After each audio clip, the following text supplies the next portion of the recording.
दोस्तों आज की वीडियो में बात करने वाला हूं कि खेसारी लाल का जन्मदिन था, मतलब कल 15 तारीख को। आज 16 तारीख हो गया।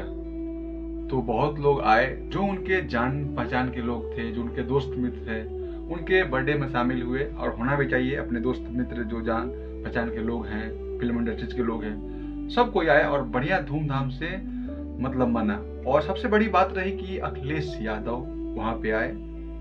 एक बड़ी प्लस पॉइंट है खेसारी लाल यादव के लिए कि एक ऑपोजिशन का नेता अखिलेश यादव जी वहां पे मौजूद रहे। सबसे बड़ी उपलब्धि है कहीं ना कहीं खेसारी लाल यादव के लिए।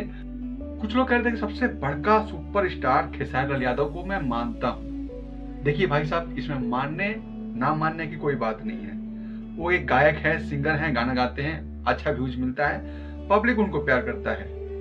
लेकिन बात रही अखिलेश यादव उनके इवेंट में आए, जन्मदिन में बधाई दिया, तो उनका फर्ज बनता था, अखिलेश यादव का फर्ज बनता है कि खेसारी लाल यादव के जन्मदिन में आए, क्योंकि अभी वो सीएम नहीं है। और रही बात, उनको बहुत जरूरत पड़ सकता है खेसारी लाल यादव से, और इसलिए खेसारी लाल यादव के जन्मदिन में आए।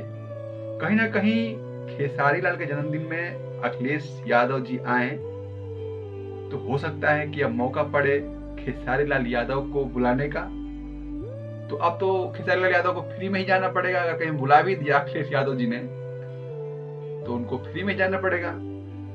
तो कहीं ना कहीं इसमें नुकसान तो खेसारी लाल यादव का ही है, क्योंकि अगर आप एक भी गाना समझ लो बनाते होंगे 1 घंटे 2 घंटे में, तो 5-10 लाख रुपए कमा लेते।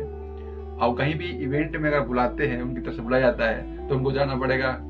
2 घंटा नुकसान हो गया, मतलब कि 10 लाख का नुकसान हो गया।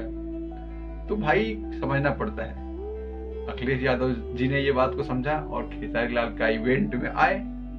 अब बारी है खेसारी लाल यादव का, देखते हैं क्या होता है।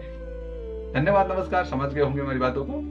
बाकी चैनल को सब्सक्राइब कर देना ताकि ऐसा ही वीडियो आता रहे। जय भोजपुरी, जय बिहार।